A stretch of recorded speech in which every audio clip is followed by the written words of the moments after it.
Sveiki, brangūs draugai. Su jumis Valdemaras ir podkastas 5 minutės.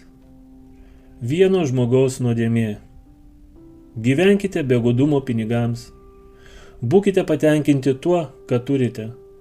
Nes Dievas yra pasakęs: niekada aš tavęs nepamesiu ir neapleisiu. Hebrajams 13 skyrius 5 eilutė. Achanas taip ilgai puoselėjo godumą ir apgaulę savo širdyje, kol jo nuodėmės suvokimas atbuko ir jis tapo lengvu grobiu gundymui. Tie, kurie išdrįsta nuolaidžiauti žinomai nuodėmiai, žymiai lengviau bus nugalėti antrą kartą. Pirmasis nusižengimas atveria duris gundytojui ir jis palaipsniui griauna bet kokį pasipriešinimą, kol galiausiai pilnai užvaldo sielos tvirtovę. Achanas dažnai klausėsi tokio perspėjimo prieš godumo nuodėmę. Dievo įstatymas aiškiai uždraudė vagiliavimą ir apgaulę, tačiau jis ir toliau puoselėjo tą nuodėmę. Kadangi niekas to nepastebėjo ir viešai nepaskelbė, jis darėsi vis drąsesnis. Perspėjimai jam darė vis mažesnį ir mažesnį poveikį, kol siela nebuvo visiškai supančiota tamsos grandinėmis. Gėda, pralaimėjimas ir mirtis užklupo Izraelį dėl vieno žmogaus nuodėmės. Ta apsauga, saugojusi juos mūšio metu, pasitraukė.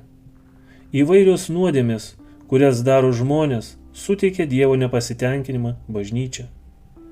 Įtaka, kurios bažnyčia labiausiai turėtų bijoti, nekyla iš akivaizdžių priešininkų, bedievių ir piktžodžiautojų, o skleidžiama nepastovių Kristaus pasiekėjų.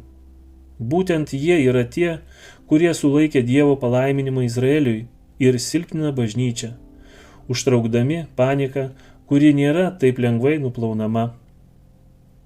Krikščionybė neturėtų būti vien tik viešai rodoma sabatos dieną ar puikuotis šventovėje. Ji skirta kiekvienai savaitės dienai ir bet kuriai vietai.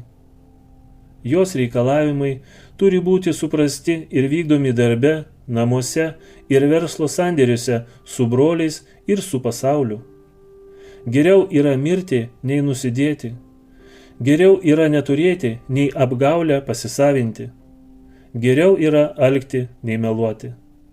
Tegul visi, kurie yra gundomi, pasitinka šėtoną šiais žodžiais.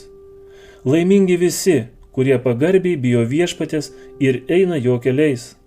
Tu būsi laimingas ir tau seksis. Su jumis buvo Valdemaras ir podkastas 5 minutės.